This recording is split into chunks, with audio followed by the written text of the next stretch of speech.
বিয়ের দিন সকালবেলার ঘটনা। আমার গায়ে হলুদের অনুষ্ঠান শুরু হবে তার ঠিক কিছুক্ষণ আগেই আমার বেস্ট ফ্রেন্ড মানে আমার বেষ্টির ফোন রিসিভ করতেই আমাকে জিজ্ঞেস করলো, কিরে, সকাল থেকে না খেয়ে আছিস তো? আর বলো কেন, মা কাকিমা সবার একটাই কথা, বিয়ের দিন উপোস করে থাকতে হয়। তা তুমিই বলো, সকাল থেকে রাত পর্যন্ত উপোস করে কি থাকা যায়? এই জন্যেই তো ফোনটা করলাম। শোন, তোকে না খেয়ে একদম থাকতে হবে না, তুই পেট ভরে খেয়ে নে তো। খেয়ে নেব?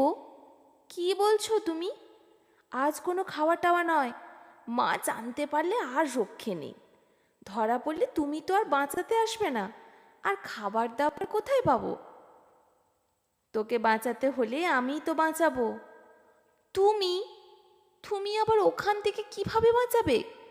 তোমার কথা শুনলে কিন্তু হবে না, তোমার বুদ্ধিতে চললে পুরো কেস খাবো। এমনিতেই আমাদের বাড়িতে সব কিছু নিয়ম মেনে হয়, আমার মাকে তো তুমি চেনোই। তোর মায়ের কথা শুনবি না বেষ্টির কথা শুনবি? আরে কি ঝামেলায় ফেললে বলো তো তুমি। তুমি যে খেয়ে নিতে বলছো তা খাবারটা পাবো কোথায়? সেই জন্যই তো ফোনটা করেছি। শোন না একটা কথা, গায়ে হলুদের তত্ত্বের সঙ্গে একটাই মাত্র সবুজ প্যাকেট আছে, দেখেছিস কি? হ্যাঁ দেখলাম তো, আমাকে তো কে যেন বললো ওর মধ্যে নাকি একটা স্পেশাল গিফট আছে, তুমি ওটা পাঠিয়েছো, সবার সামনে খুলতেও মানা করেছো। আমি ঠিক সময় করে খুলে দেখে নেব। তা কি আছে ওর মধ্যে? ওটা হলো গ্রিন সিগন্যাল। আমি জানি তোদের বাড়িতে যা নিয়ম টিয়ম মানে তোকে না খাইয়েই রাখবে। ওর মধ্যে একটা টিফিন বাক্স আছে, টিফিন বাক্সে কড়াইশুঁটির কচুরি, আলুর দম আর দুটো ছানার গজা আছে, তোর প্রিয় খাবার। সে কি? হ্যাঁ, এই প্যাকেটটা নিয়ে তুই তোদের ওপরের ঘরে চলে যা, লুকিয়ে পেট পুজোটা সেরে নে, না খেয়ে মরবি নাকি? এসব শুনেই তো জিভে জল এসে গেছে, কিন্তু কিভাবে পেট পুজোটা সারব? আমি অত আর বলতে পারছি না, তুই খেয়ে নিয়ে আমাকে ফোন করে জানাস কেমন হয়েছে। তুমি পারো বটে। সে যাই হোক, সন্ধে তাড়াতাড়ি চলে এসো। তুমি কিন্তু কথা দিয়েছ তুমি আসবে, কথার খেলাপ না হয়। সে তো যাবই, আমার বেস্ট ফ্রেন্ডের বিয়ে, বেনারসিটা কি এমনি এমনি কিনলাম? এই শোন না, আমি গেলে আবার কেউ খারাপ ভাববে না তো? ভাববে, তাতে তোমার কি আর আমার কি, অত দেখতে গেলে হয় না। শোনো, এখন রাখি, তোমার গ্রিন সিগন্যালটাকে উদরস্থ করতে না পারলে আমার শান্তি নেই।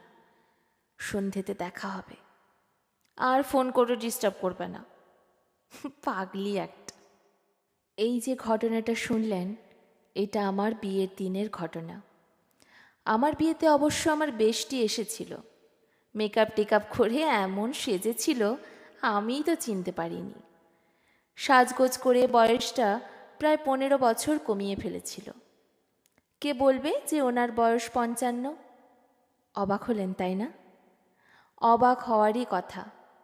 পরিচয়টা এবার দিই। এই বেষ্টি হলো আমার বরের মা, মানে আমার শাশুড়ি।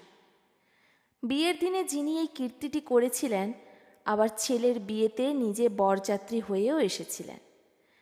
কে যেন একজন জিজ্ঞেস করেছিল, ছেলের বিয়েতে তুমি যাবে? এটা বোধহয় কেউ যায় না, মঙ্গল অমঙ্গলের ব্যাপার একটা আছে তো।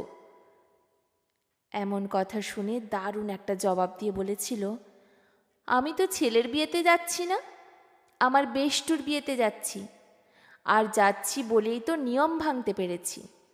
ছেলের বিয়েতে মা থাকলে যদি অমঙ্গল হয়, তাহলে এমন অমঙ্গল 100 বার করব। মা ছেলের সাথে থাকলে কোনো খারাপ কিছু হতেই পারে না। আমি শুনে বলেছিলুম, তুমি এমন করে বলে দিয়েছিলে, বলবো না তো চুপ করে থাকবো? আপনারা ভাববেন শাশুড়ি কখনো বেস্ট ফ্রেন্ড হয়? অনেকেই বলবেন হয়তো হয় না, এগুলো বোধহয় গল্পেই সম্ভব। না, এগুলো বাস্তবেও সম্ভব। আমরা মেয়েরা নিজেরাই যদি চেষ্টা করি, তাহলে শাশুড়ি বৌমার পুরনো ছক ভেঙে দিয়ে একে অপরের বন্ধু হয়ে উঠতে পারি। চাইলে বেস্ট ফ্রেন্ডও হতে পারি। যেমন আমার সাথে আমার বেস্টির সম্পর্ক, ঠিক তেমনি। আমার বিয়েটা প্রেম করেই। সায়নের সাথে প্রেমটা হওয়ার কিছুদিনের মধ্যেই সায়ন বাড়িতে ওর মাকে আমার কথা বলে।